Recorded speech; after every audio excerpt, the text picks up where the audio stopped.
The software that we'll be covering today is OpenCast Studio and narrated PowerPoint, right? Both to create video.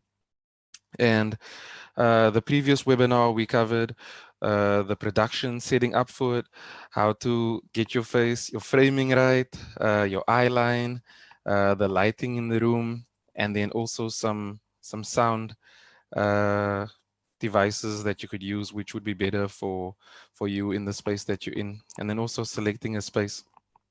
All right. So once you've got all your pre-production set up, you need to choose the right software for you. So the two we will be talking to today is narrated PowerPoint, and narrated PowerPoint is for people that want a lot of control. So if your style of lecturing or your style of video is to control elements and bring in many different elements, you want your face on screen at certain times and you want it off the screen certain times, then PowerPoint is the software for you, right? We'll demonstrate that shortly.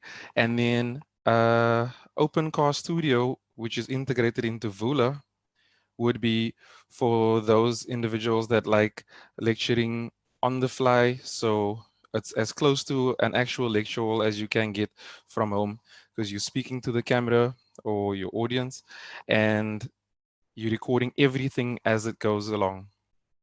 All right. So it's a quicker turnaround time because you're recording the lecture and you don't doubt yourself. You say, this is what I would have lectured like in real time. And this is how students need to see me. So there's that option as well. So those are the two differences. The strength shine in the turnaround time, the natural unedited for OpenCast, and control and editing and bringing in multiple elements for PowerPoint. All right, so that covers my brief introduction and the considerations you need to take between which software to use, which tool is the right one for you. But we'll get a little bit further into that. All right, so firstly, I want to share my screen and we'll get into narrated PowerPoint. Okay, give me a second to share my screen. And then I see the chat is flashing there as well. If there's any questions regarding the introduction and the differences between the two softwares, please bring them up now, Sadiq or Laura. No, it seems to be okay. Yeah. Okay. All right. So the exposure control was something we went through in the pre-production, and it's actually quite important. Like if you look at my face now, I've got shadow on the one side and light on the other side. If I were to move my webcam to change it like this, the lighting would be perfect because the window's behind my screen. But we won't go through all of that again. I'll just show you how to control your exposure to help with the darkness on my left side. All right, so to control your exposure before you begin, for all your applications, for OpenCast Studio, Zoom, Teams, PowerPoint, anything that uses your webcam, you would open up your default camera. So you go down to the bottom and you type in camera. I need to switch my camera off for this demonstration. All right, so you go down to the bottom left in your start search bar. You type in camera and you open up the default camera app. You'll see it will show me now. And then for most people, this control over here won't be there. All you do is click on this gear icon, the settings icon, and you switch on the pro mode over there. All right, once you click back, you can then control your brightness and take away some of the shadow on the left side. So now you can see detail in my face on my left side, which would be your right side because it's mirrored. And when you close, and I'll switch on my camera now in Zoom, you'll notice that my video looks a little bit better because there's not such a harsh shadow on the one side of my face. You can actually see my eyes and my mouth and my nose on that side. All right, so that covers the exposure control for your camera in all the apps. All right, so now pre-production is done. We can get into the PowerPoint. All right, so the first steps is to get the recording tab showing in your PowerPoint. I'm just going to hide my floating panel. Okay, so if you don't have this recording tab over here, it's really easy to set it up. And this one, it puts all the recording functions within PowerPoint into one window. So you can access all of them. You've got the screen recording, the video, the audio, everything's there. All right, so now I'll show you how to get that if you don't see it on your version of PowerPoint. And it's also important to remember that we need to have the latest version of PowerPoint installed for the functions that we're going to be speaking about today. Okay, so you click on File, and this window pops up. And if you scroll all the way down to the bottom, you select Options. The Options window will open. It'll open up on General, but you want to go to Customize Ribbon. All right, and then under the Customize Ribbon section over here on the right, you would scroll down. You'll see all the functions will be listed here that PowerPoint has. But then we want to tick the recording box over here. Once you've done that, you click OK, and the recording tab will show on the top of your PowerPoint. Okay, so now we've got all our recording functions within PowerPoint, and we can start our actual recording. And your slides need to be set up already. Okay, so on the left-hand side, I've got record slideshow. So there's a little drop down there. This lets me record from the current slide, which would be slide 2, if I only want to record from that point, or from the beginning. For demonstration purposes, I am going to switch off my webcam. Let me just get my webcam up. Yeah. So I'm going to switch off my webcam so that I can use the webcam in PowerPoint. All right, so I'll click on this record slideshow icon over here. And you'll see that automatically my video feed is over here on the bottom right. This is the recording window. So you record both audio and video over here. So for me, I find it easier to record the video feed, because when we're done recording, we are able to get rid of the video and keep only the audio. So whether you want to have your video up all the time or only at certain points in time, you can still manipulate that after you're done recording. All right, so how you switch your video on or off is with the camera icon, like within Teams or Zoom, and the microphone, the same story. This icon over here is the preview, right? So for some of us, we get distracted by seeing ourselves, and that's where we'll look because we don't have anybody else to look to. So our eye line gets messed up. So for some people, it will be easier to look at the webcam if you switch that preview off. So your video will still be recorded and your audio will still be recorded, but this is just you being able to see yourself while you're recording, right? So I'm going to switch it on.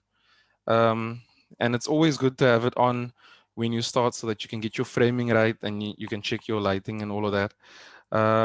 But yeah, if you're somebody that's going to get distracted like me, I'm looking at myself right now and you can see my eye line doesn't connect with the viewer because my eyes are looking down. It's probably good. It's probably best to switch it off. So if you can maintain your eye line, leave it on or switch it off, depending whatever's best for you. Okay. So if I want to record, I click on the record icon on the top left and it counts me in. And once you see the red dot over there, or after the countdown has finished, it's recording, right? I can then speak to the PowerPoint, and then when you're ready, you go on and it's going to record in the timing that you're moving along over here, right? So I've got my recording and I'm happy with my recording, I can then click to stop it. All right, when you click stop, it stops the recording. The replay button enables you to watch what you recorded. And if you're unhappy, you can clear it when using the clear function. But you must be careful here because there's two options. You can clear the recordings on the current slide only if you're unhappy with the current slides recording, and for all the slides, but all the slides is going to wipe your recordings completely clean. And you need to be sure that that's what you want to do. Otherwise, you'll have to do your lecture all over again. All right. So we've got some pens over here that work as annotation tools, which you can use your mouse or a pen if you plugged it in, a digital pen. And all of this will record in real time if you have done it before you recorded. All right. So once you're done recording, you can press escape on your keyboard to get back to the sequencing screen or the editing screen rather than the recording screen. So I'll press escape twice because Zoom is showing me my floating meeting panel. Yeah, so I've got it now. So now we've got our video on the right there. And say we want to use our video as an introduction because it's very important to have your face so that you can improve the engagement with your viewers. Say you want it only for an introduction, you can resize this and you can actually make it the full screen.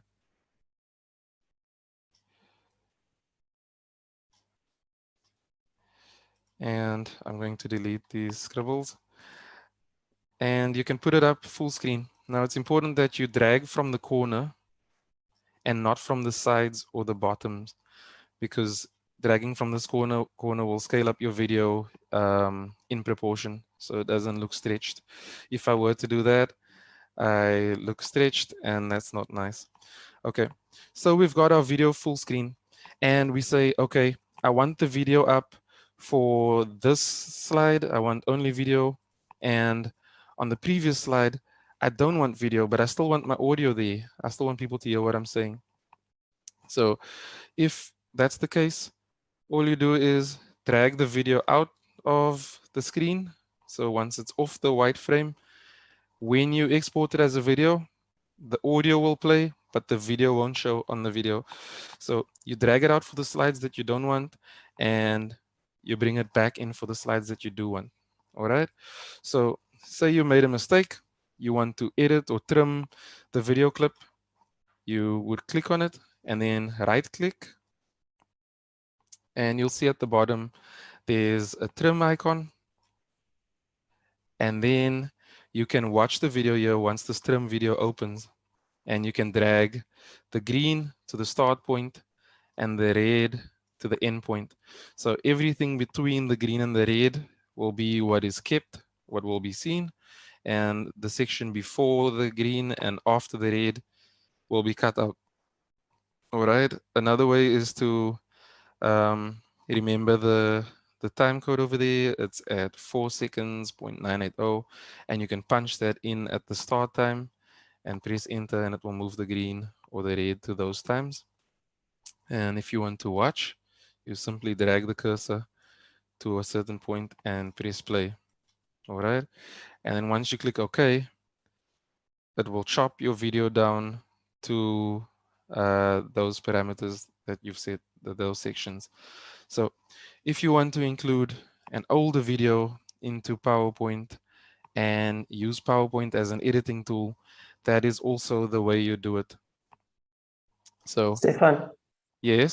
Sorry to interrupt you. There's two questions that All popped right. up, and I thought maybe it's easier for you to answer now, than to when it gets a bit later. So the first one is by Leslie. Can you stop and start in terms of the recording?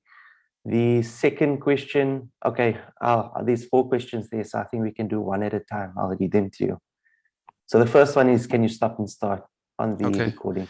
Let me speak to that, and then when we're done, sure. Okay. Yeah. So you can stop and start. I'm going to open up this recording feature again. So if I hide this floating panel, once you record, I think there should be a pause. Yeah.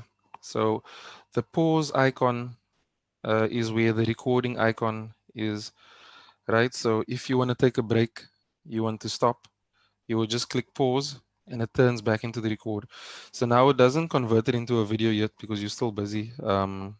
So that's how you would stop and start. You scroll to the record icon and just click pause instead of stop, because stop is gonna stop the recording and that doesn't come across as one video. It'll be separate videos, and that's not an issue either. It's not a train smash, because if you do press stop, like I'm gonna do now, and say you wanted to stop there and you want to go on to the next slide and continue again, you can just record from there again.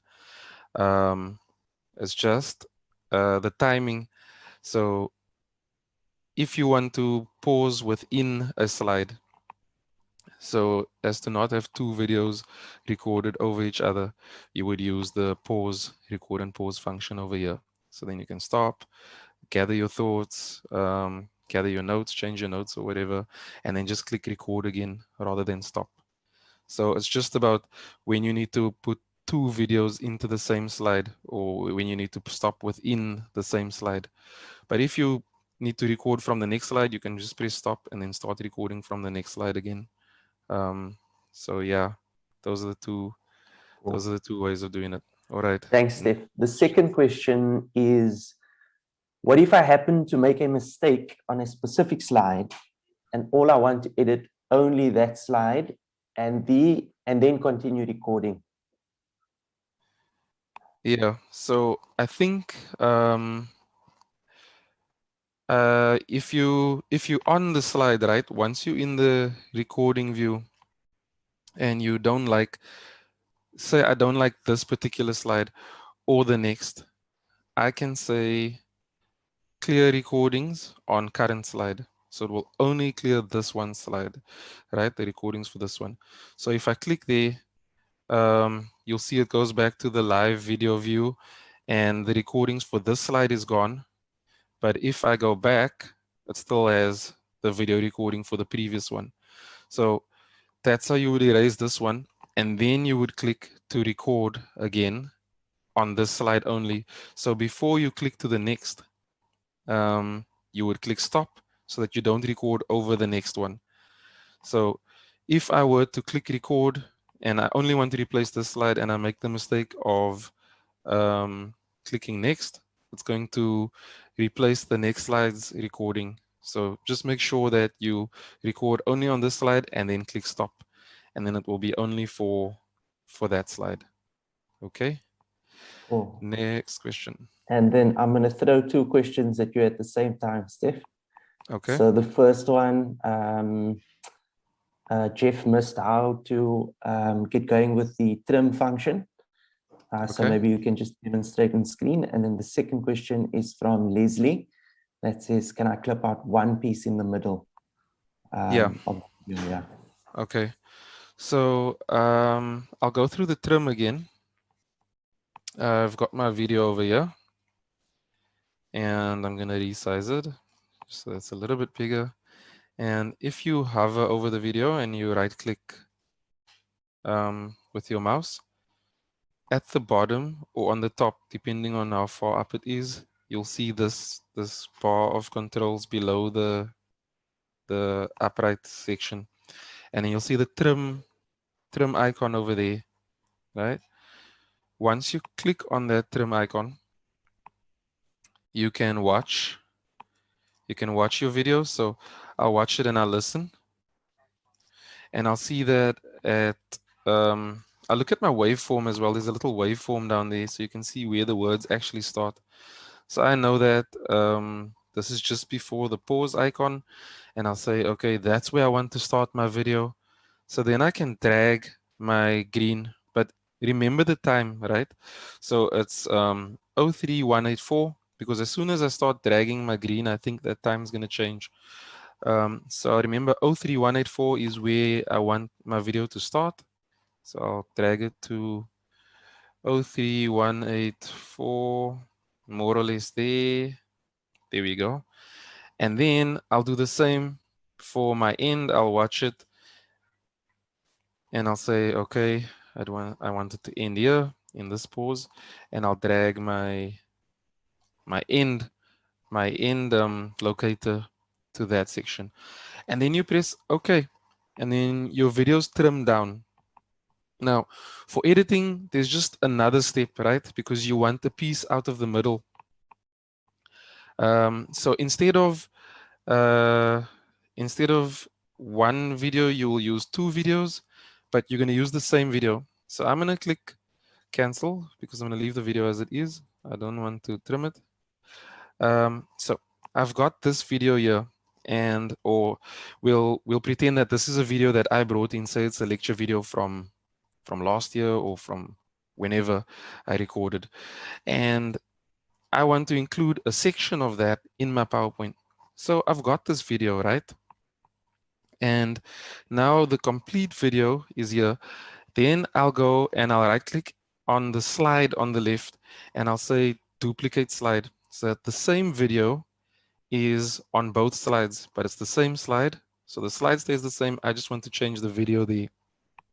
All right. So now for the section that I want to cut out of the beginning, I'll go to the first one. So slide 2, because slide 2 and slide 3 has the same videos. Then I'll click on the video and I'll use the trim function again. So now the trim function is on the top because I clicked closer to the bottom. All right. So I'll click on the trim function again and I'll watch the video and I'll say, okay, I don't want this section. I want to get rid of this section. So I want to keep from 03133. So then I'll drag my, I want to keep from 03133, sorry. Then I'll say, I want to keep that section there, right? So that's section, oh, sorry, I'm getting confused. This is the section that I want to keep. And then maybe I want to delete the middle section over here. Sorry, I'm speaking for the reverse of what we want. Okay, so I'll take this beginning section from the first part of the video, right? Then I'll click OK, but I need to remember where I put my end locator. Okay, so my end locator was there. That's the section that I want to keep. So now I don't want this section in the middle. All right, so I click OK because I've got that first section, and then I go to the next slide and I do the same thing. I go trim again.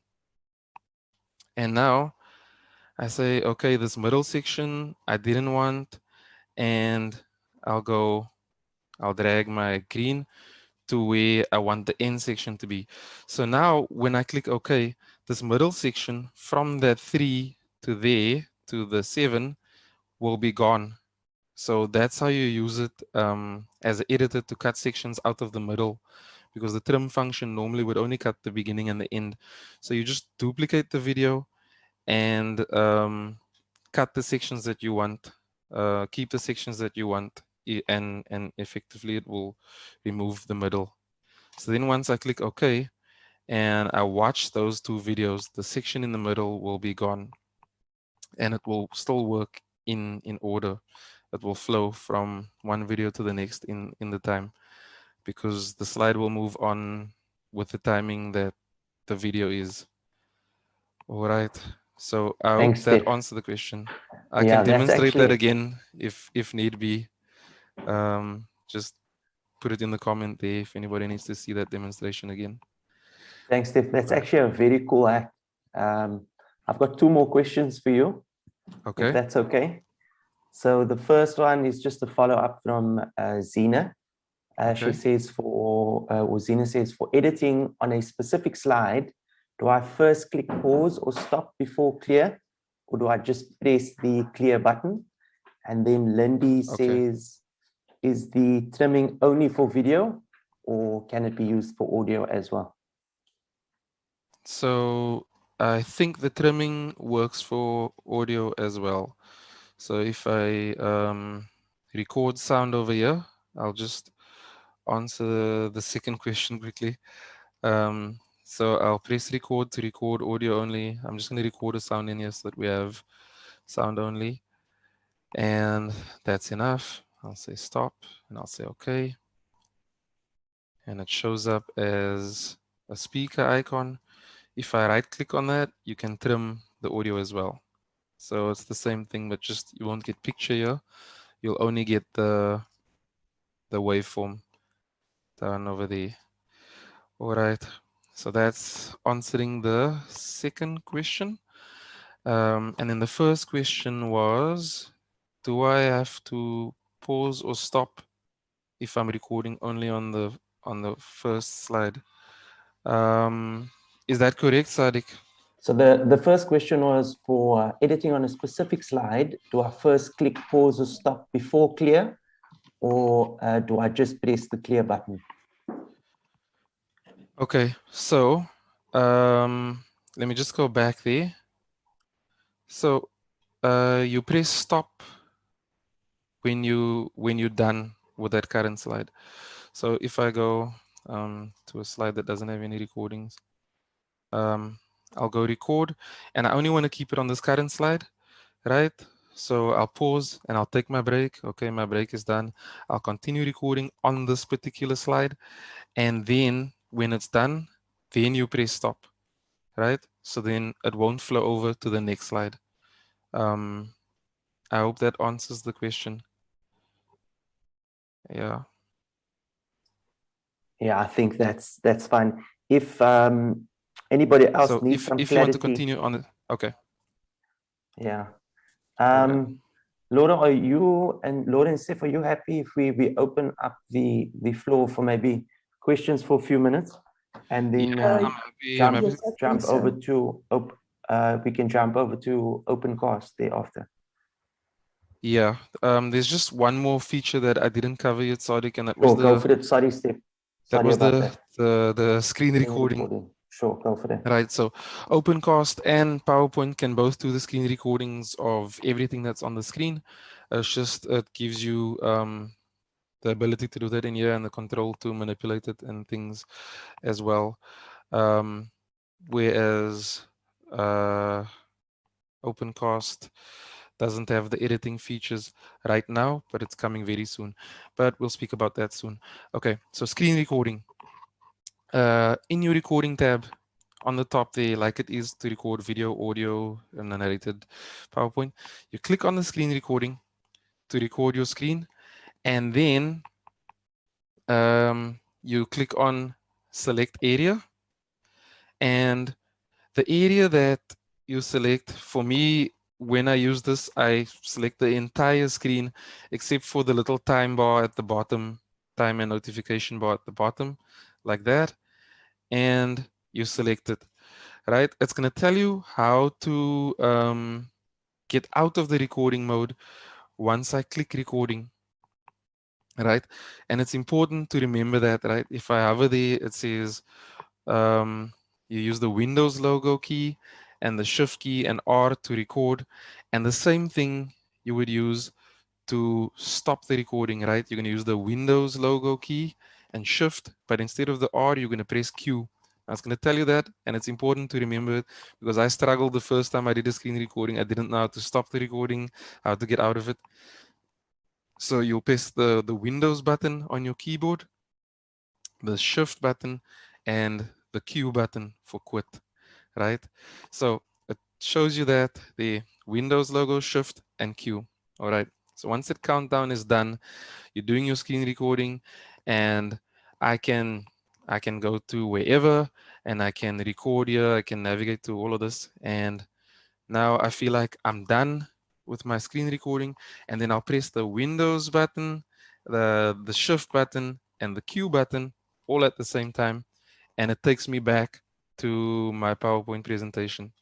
So it's very important to remember that combination of buttons. You hold them all down at once and press them together, and it will stop. All right. So we've got our screen recording here, and you treat it like a normal video. You can trim it and watch it by moving the cursor, and you've got your screen recording. Resize it, everything like a normal video. So that's how you put a screen recording into PowerPoint as well. So PowerPoint's really powerful. You can do everything in PowerPoint. But yeah, let's take some questions and then move on to OpenCast Studio. Cool, Steph. So there's two questions, or three. Right. So the first one is the screen recording a PowerPoint thing or a Windows thing? And I thought maybe we could just briefly touch on the maybe troubleshooting we had with the Mac on there. Yeah. Okay. So this is a PowerPoint thing. I know some people use the gaming app on Windows to do a screen recording as well. Um, I haven't really played around with that, but that's also an option where you can record your screen. But this is a PowerPoint thing. Windows has a screen recording feature. It's just this one brings it directly into PowerPoint, so it saves you some time, and yeah, it's quick. The functions there, why not use it in PowerPoint, and you can combine different forms of multimedia into the same video. So you got your video, you got your screen recording, you got your audio only, all of it into a functional lecture. Yeah. Whereas using the Windows function, you would probably have to edit out the sections where you open up PowerPoint and all of that. So yeah, that makes for a cleaner video. Okay. Sadiq, any other questions? No, I think Laura's covered them in the chat from what I see. Yeah. You wanted to touch on the restrictions that Mac has. Yes, maybe just share some of that. We can do that briefly, Steph. And then I think for time purposes, you can jump straight over to the demo on OpenCast Studio, if that's okay. All right. So we have come across things that you can do on Windows that you can't do on a Mac when using PowerPoint. So my colleague Sadiq has a Mac and he can demonstrate for you now. I'll stop my share and he can show you what's happening there. So within PowerPoint on a Mac, the video function, I think it doesn't work. So Sadiq's got a workaround for what he does, and he'll show you now. Sure. Thank you, Stefan. Guys, unfortunately, first, let me ask if there is any Mac users. Would it be useful? Would that demonstration be useful? If there is any Mac users, please. Oh, yes, there is. Okay. Okay. Sorry, go ahead. Cool. So unfortunately with Mac, we do have some issues. There has been some issues. Stefan and I are chatting quite closely to try and find as many workarounds as possible. One of the things that we noticed while I'm busy sharing my screen is that often the webcam does cause a bit of issues and you're unable to record therein. So what Stefan and I have figured or have found out is that if you go to your Launchpad in Mac and you see this little thing called Photo Booth and you click on that, you'll see, oh, that's quite a close picture. You'll see the far right icon says record a movie clip. So if I click on that, it allows me to take a video. So I've already done a bit of a test video, and that video you can then save to a specific folder that you wish. And then you can drag that video into your PowerPoint, and that gives you the ability to record a video within your PowerPoint presentation. So that's just a quick and simple hack within the PowerPoint. Unfortunately, I am going to rush through just a little bit because I'm a bit wary of time at the moment. And it is quite important that we do go through the OpenCast as well. So I'm just going to open up the OpenCast platform quite quickly. I'm going to brief through these things. Stefan has touched on it. Some of the basic things to pay attention to: make sure that you've got good audio. Try not to record audio on your onboard sound. A simple headset microphone should be great. In terms of your video, make sure that your framing is good. You can see there's a little space around me that's, you know, quite a good framing. Try not to sit too far back or too low. And what I've done as well is I've blurred the background of my screen, because I've got quite a lot of things happening behind me, and I'm sure people don't want to see photos of my family in the background. And then in terms of lighting, Stefan has covered that. So I'm going to jump over to just some of the pros and cons of OpenCast, and then Stefan will do a demonstration for us. I do think it's more important that we spend time on the demonstration, because the practical way of learning something is always much better than just having someone talking. So if we look at OpenCast, it's good, it's great, it's a great function, great feature. And we're not telling you which is better or which is worse. Use whatever platform works better for you. If you're more comfortable with PowerPoint and it suits your needs better, use PowerPoint. If OpenCast is a good option for you, then use OpenCast. And there are many great advantages from both. If you're looking at OpenCast, you're able to upload your own recording video. So OpenCast is a system that's embedded within Vula, and Stefan will show you how to navigate that. And you can basically record there. You're able to compress your files while uploading. Students are able to download a compressed file. You're able to request for transcripts and captions. And there is a very basic trimming tool that is within OpenCast. Yeah, Stefan, I think the most productive way to go about this is perhaps maybe just going through OpenCast via Vula. I'm looking at the presentation, and for me, it's just, I think it will be better if you take over from here. Okay. So I'll share my screen now for this demonstration. Share. All right. So my screen is up.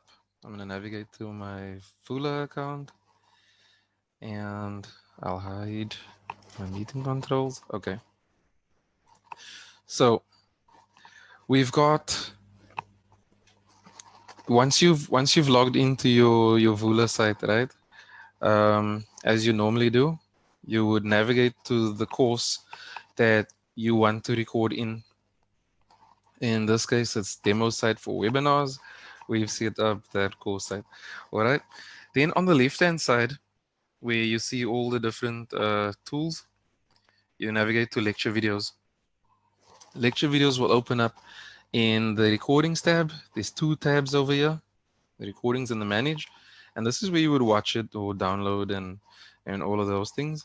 But to record a new video, we will click on manage, and then you'll see that on the top there, you have the ability to upload a video, and you'll get all those benefits, the compression, the ability to see it in the Vula viewer with the speed. Students can speed it up, slow it down, download it in multiple functions. But it's important to remember that once you've exported your PowerPoint video, which I didn't show, I need to show the exporting.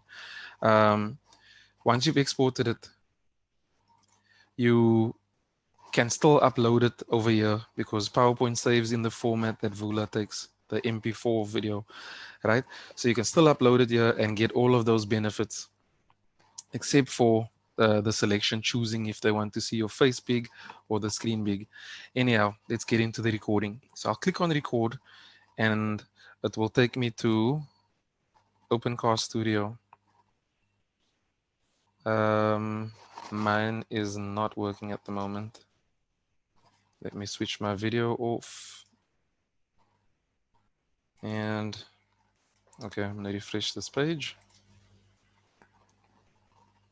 Click on manage and record. There we go. Yeah, so if that happens, refresh the page and it should work. All right. So the first screen that pops up is what you want to record. So I want to record my camera feed. The camera would be the camera feed. So myself is the camera and the display is your computer screen. So I'm going to record both.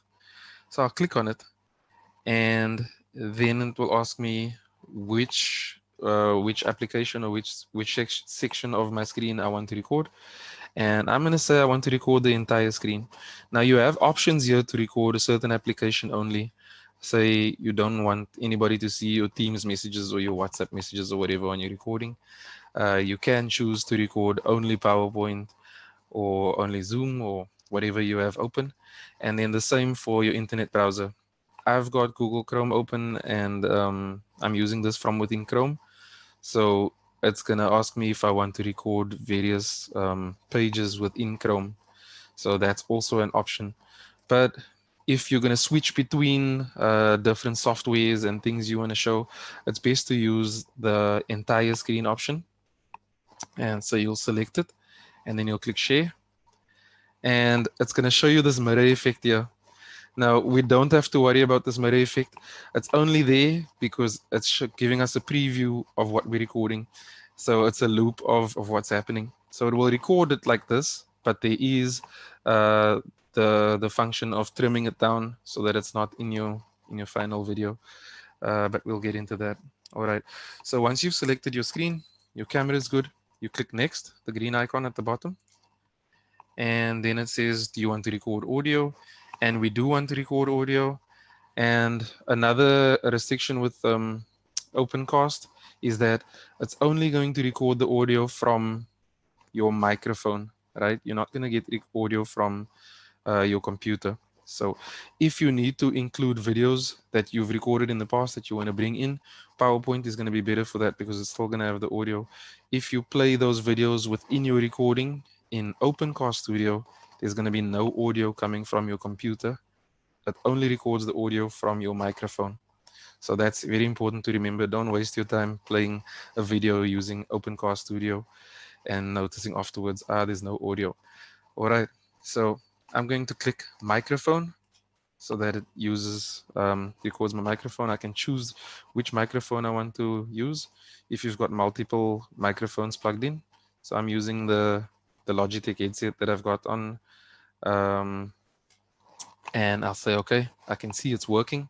The waveform is moving as I talk. Then I'll say next.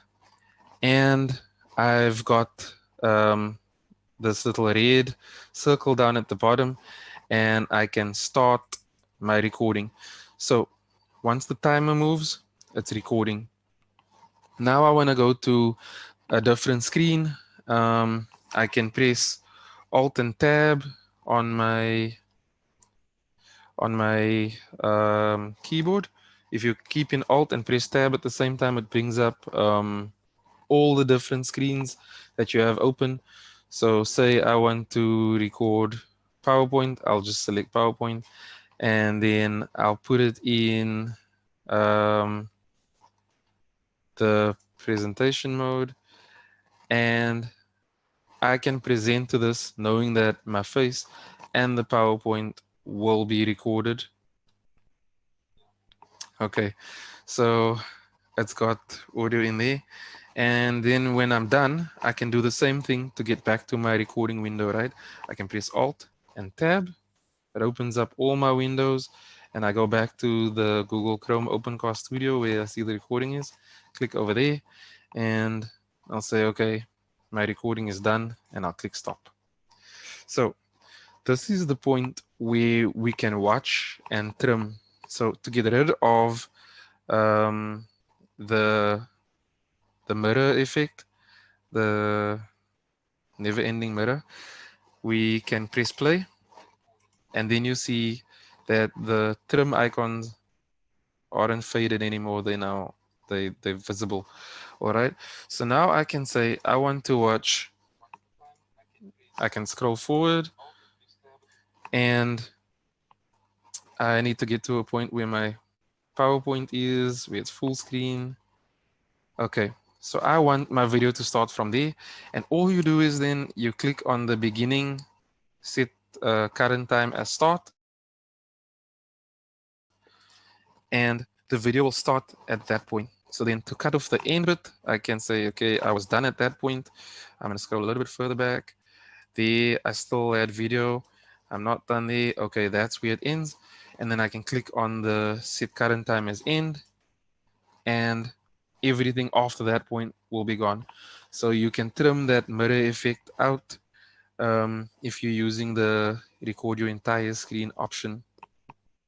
You shouldn't have to trim it out if you're using the record application window or anything else like that. All right. So once you're happy with the video, you've watched it, you can click next. If you're not happy and you want to record again, you simply click discard and record again. All right. But let's pretend I'm happy. We'll go next. We'll click next, and you put in a title, test video webinar, and the presenter is Stefan. And before you click upload here, some people don't have great internet connections. So if you've got a slow upload speed and it takes long, and sometimes the connection breaks, it's a good idea to download your videos here so that you have a backup copy. So over here, you need to download both, because this one would be the screen recording and this one would be your face, right? So you download that and keep a backup. And then once you've downloaded, you can click upload to OpenCast, and then it will show up in your Vula videos. Now, the reason why we recommend that you download a backup is because in almost every internet package, the download speed is a lot faster than the upload speed. So the upload speed in many cases is even a tenth of the download speed. So it's safer to download a backup and then click upload. And if the upload's successful, you can go and delete that those downloads. But if it isn't, you at least have a backup copy, and you can contact help at Vula or the DMU and say, guys, we need to get this video in the format that it normally would, and we can assist you with that. All right. So yeah, backup and then upload once you've got the download and the download's complete. Because if you lose it, it's gone. You have to do your recording over again. All right. So I'm not going to process that video because it takes some time, but it will show up in your lecture videos tab as these videos are over here. Okay. So currently, once you've recorded your video to a course site, it's going to be published immediately, right? So it will be published straight away, and students and everybody in that course site can view it. So our developers have developed the My Videos tab, which will come soon, very soon, within this month still. And you will have the ability to then edit videos, not only trim them, and also you can keep the videos unpublished and publish to a course site of your choice.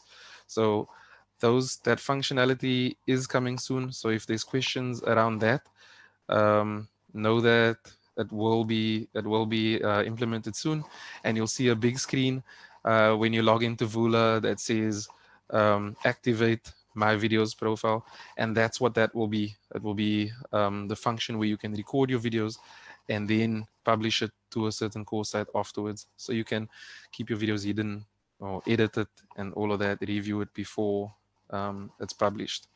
Okay, yeah, so that is how you record. So there's some controls over here.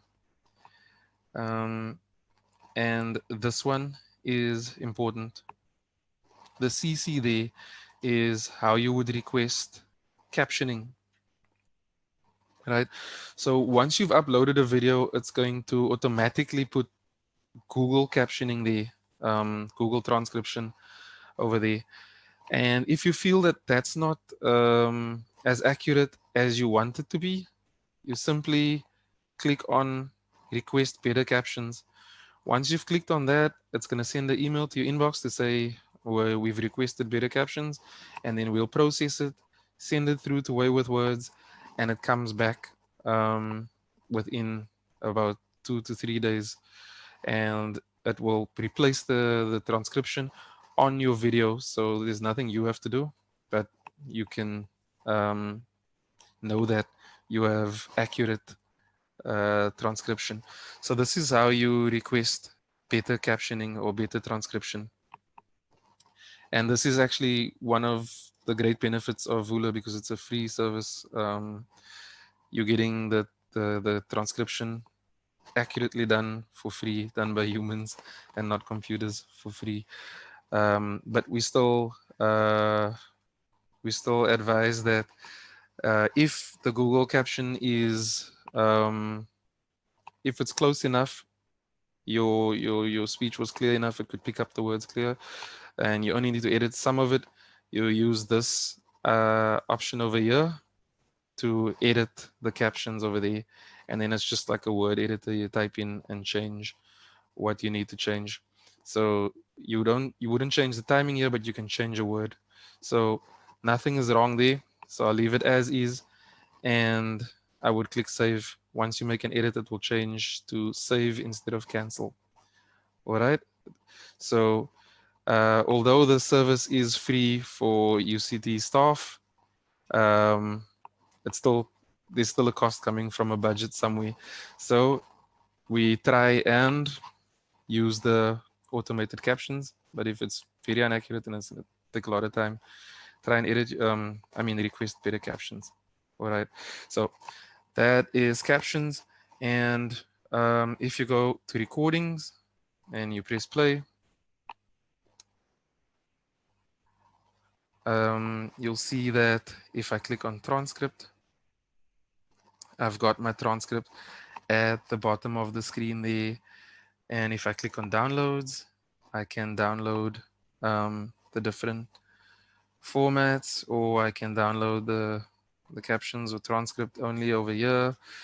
And yeah, so another cool thing, another consideration that people think about is the internet that the students are going to use. So with PowerPoint and OpenCast, everything when uploaded to Vula, everything is zero rated. So students don't have to worry about the data, right? Because they won't be charged for that data. And they can download it in multiple formats. Okay, so I just want to cover the exporting in PowerPoint because I see we've got 1 minute left. Okay, so once you've got your video over here, you click File and you go to Export, click on Export, and you say Create a Video.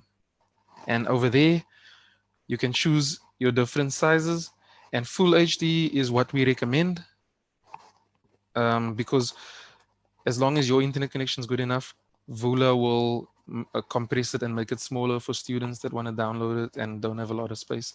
All of that, the zero rating, you don't have to worry about that. So you get it for what you need it.